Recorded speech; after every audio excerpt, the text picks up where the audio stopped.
오늘 이 시간에는 피부질환별 보습제 사용에 대해서 깊게 다뤄보도록 하겠습니다.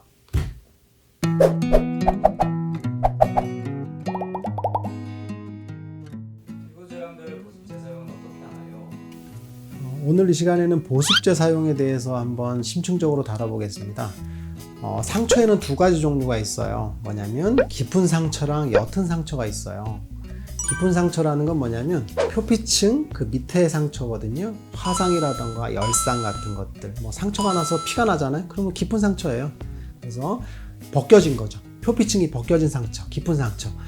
그 상처를 치료할 때 옛날에는 이런 데일밴드 같은 걸 썼어요. 이게 상처 치유의 방법을 함축적으로 나타낸 거거든요. 뭐냐면 상처가 나면 소독을 해요. 소독약을 막 발라요. 그 다음에 거즈를 딱 대요.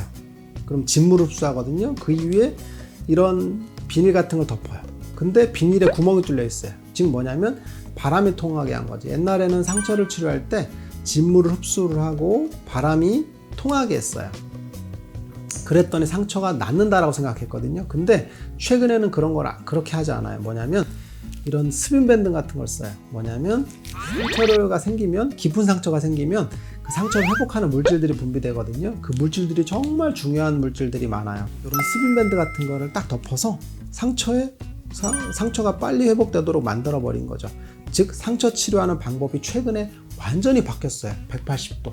즉 과거에 상처를 치료했던 방법이 틀린 거죠. 그래서 소독약도 적게 쓰는 게 좋고, 그리고 스빈밴드 같은 걸로 빨리 덮어주는 게 상처를 빨리 회복한다라고 하는 게 정설로 바뀌고 있어요. 그러면 보습제 사용도 마찬가지. 옛날에는 우리가 피부염이 생기면 보습제를 듬뿍 바르라고 그랬어요. 듬뿍.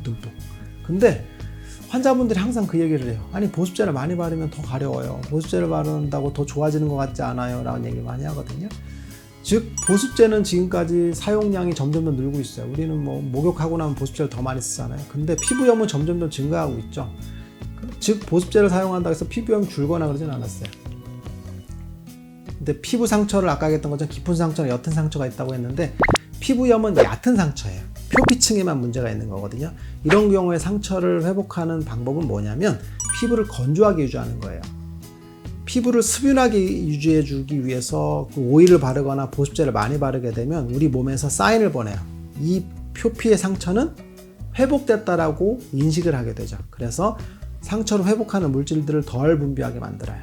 그러면 상처가 회복이 더디겠죠. 그래서 피부를 건조하게 유지해 주는 거죠. 그러면 상처가 회복이 안 됐다라고 느껴서 피부를 회복하는 물질들을 많이 분비해요. 그래서 상처가 빨리 회복한다라는 거죠. 그래서 보습제를 덜 쓰는 게 좋아요. 그리고 너무 건조하다고 싶으시면 로션 타입을 쓰는 게 좋고, 크림이라던가 오일 타입을 안 쓰는 게 좋아요.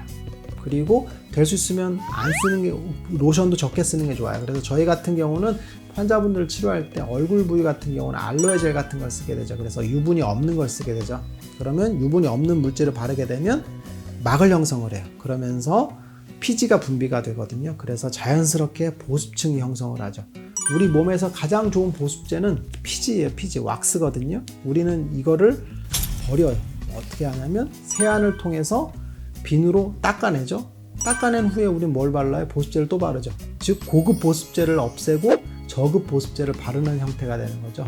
상처 치유하는 깊은 상처, 옅은 상처 중에서 피부염은 얕은 상처에 해당되기 때문에 공기와 접촉을 해서 건조하게 느껴지는 게 상처 회복이 빠르다라는 걸 꼭 기억하시는 게 좋습니다. 오늘은 피부염의 보습제 사용에 대해서 말씀드렸고, 보습제는 적게 사용하는 게 피부염의 회복이 더 빠릅니다.